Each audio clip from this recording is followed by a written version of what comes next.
Hari ini kalau kita tengok berturut-turut dikejutkan dengan jenayah ataupun salah laku yang berlaku di kalangan remaja. Rasanya kita baru saja tersentak dengan kes terbaru iaitu kes rogol berkumpulan pelajar sekolah yang berlaku di sekolah. Kemudian hari ini kita dapat satu lagi berita yang melibatkan kes pembunuhan di sekolah. Jadi kalau kita tengok remaja hari ini dia bukan isu nakal budak sekolah dah. Kalau beberapa tahun lepas kita dah mula melihat trend-trend ni berlaku di barat lah. Pembunuhan, pergaduhan yang melibatkan remaja-remaja. Tapi nampaknya apa yang berlaku di Malaysia hari ini dah tak jauh daripada apa yang kita boleh dengar daripada negara-negara barat sana. Dan apa yang membimbangkan kita, kategori-kategori salah laku ni dah termasuk jenayah yang berat. Mungkin kalau kes zina tu satu aspek, suka sama suka, tapi ini melibatkan kes jenayah rogol, melibatkan jenayah terancang seperti rogol berkumpulan, ada yang merakam, ada yang menjual ataupun mengupload di media sosial kan. Jadi ini bukanlah satu benda yang kita boleh pandang ringan, kerana kita adalah ibu bapa ataupun pemimpin dalam masyarakat ni yang kita kena tengok generasi bawahan ni yang satu hari nanti mereka akan menggantikan kita membangunkan negara ni, memajukan negara ni. Kita semua tahu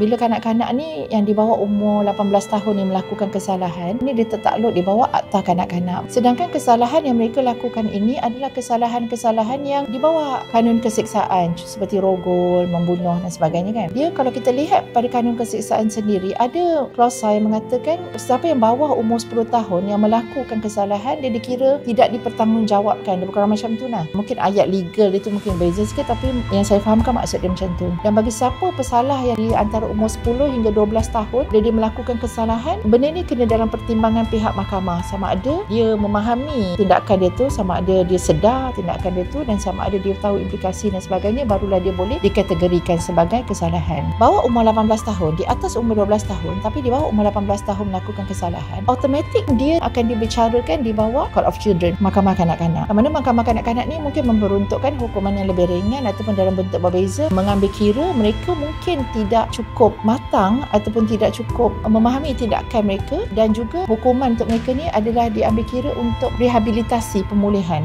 Tapi kita kena ingat, dalam setiap kejadian kes-kes yang menyayat hati kita semua ni, mereka yang melakukan kesalahan ni bukan sahaja mereka yang terlibat, tapi pada masa sama mangsa yang berhadapan dengan ujian itu mungkin masa depan mereka juga gelap, mungkin sangat akan mengganggu kehidupan mereka sehingga kita tak tahu impak kejadian itu kepada mangsa. Saya mencadangkan adanya satu perbincangan yang besar di pihak perundangan untuk membicarakan isu akta kanak-kanak bagi pesalah-pesalah di bawah umur 18 tahun, untuk melihat kembali sama ada kita kena review cut off point untuk mereka bertanggungjawab ataupun kita kena mengelakkan mereka daripada akses kepada benda-benda yang orang dewasa boleh akses